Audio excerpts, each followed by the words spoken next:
Every job description in the last 15 years has had on it being able to multitask. That's like one of the precursors Yeah. for getting the job. But as you're saying, that is absolutely not the way for the moment. Multitasking is actually not what we want to do to be most efficient in our roles. Our whole conception of productivity is fucked, right? We think that a productive worker is one who tries to do lots of things at the same time.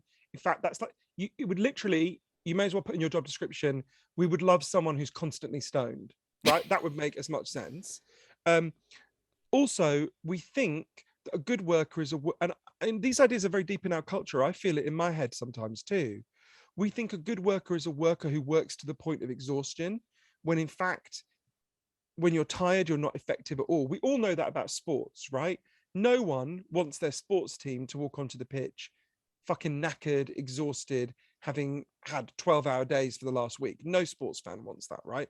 We know it with sports. Why do we think it's not true of ourselves? There's all sorts of ways in which our conception of productivity needs to change. And I went to places that had done this, from France to New Zealand, with incredible results that we can talk about. But just to go back a second, Sarah, there, if we think about this switching, right, which is having such a bad effect on us, let's look at some solutions to this that I think illustrate the Yeah. kind of wider approach, which is that we've got to have both the defense and the offense. I'll give you an example of defense.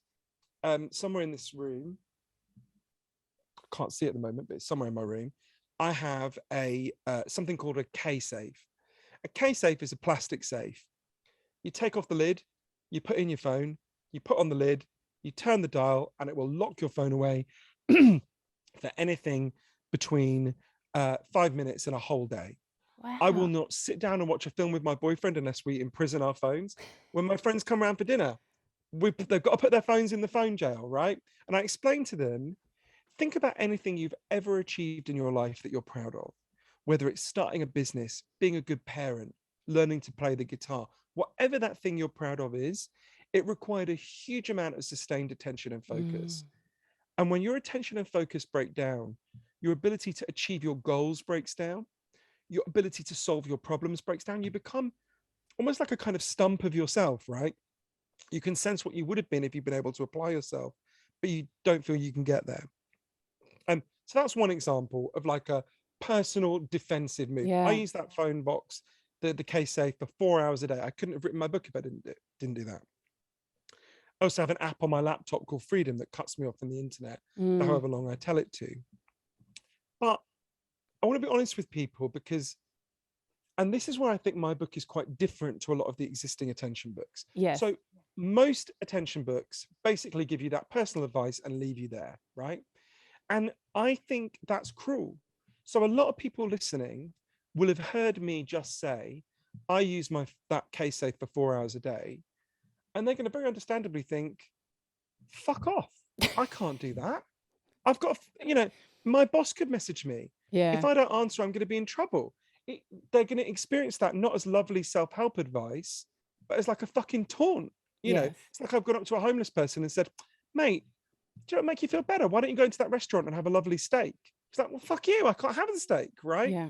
So that's why we have to have a collective layer where we fight for all of us to be able to do these things. And that sounds very fancy, abstract, woo woo. Let me give you an example of a place that actually did it. Yeah. I went to lots of places that had done it in different ways, but in 2018, France had a huge crisis of what they call le burnout, which I don't think I need to translate. And under pressure from trade unions, and it would never have happened without that pressure, the French government set up an official inquiry headed by a guy called Bruno Metling, who's the head of Orange, their biggest telecoms company. And they just said to him, look, figure out why people are so burned out. And what he discovered, one of the things he discovered, is that 35% of French workers felt they could never stop checking their email or their phone throughout the whole day until they went to sleep, because their boss could message them at any time. And if they didn't answer, they could be in trouble, right? Mm. So, I can give them all the lovely self-help advice in the world. It's not going to make any fucking difference. They can't stop, right? Yeah. Um, and this was really exhausting people. I mean, I remember, you're younger than me, I think, Sarah, but when we were kids, the only people who were on call were doctors, Yeah. We're and a they few weren't on years call. different. Yeah, No, I know and my dad's a doctor, and I remember he had a pager, and then he'd go to like the telecom. It was telecom at the time in Australia. hit the phone booth or something like that and called the hospital, and that was the communication that was Right. happening. And even he wasn't on call all the time, right? I mean, Yeah. actually, the only person who would have been on call all the time would have been like the prime minister. So Yes. we've gone from it being almost nobody to almost half the economy being on call all the time, never being able to unplug. And it was just a disaster. So again, under pressure from trade unions, because French people organize and defend their rights, um, the French government solved this problem. They introduced a law. It's called the right to disconnect, and it gives every French worker two legal rights. The first is you have a legal right, a legal requirement, in fact, that your work hours have to be stipulated in your contract.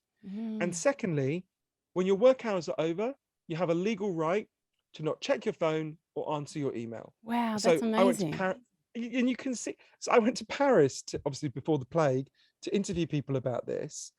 And just before I was there, Rentokil, the pest control company, had been fined €70,000 for trying to get one of their workers to check his email an hour after he left work.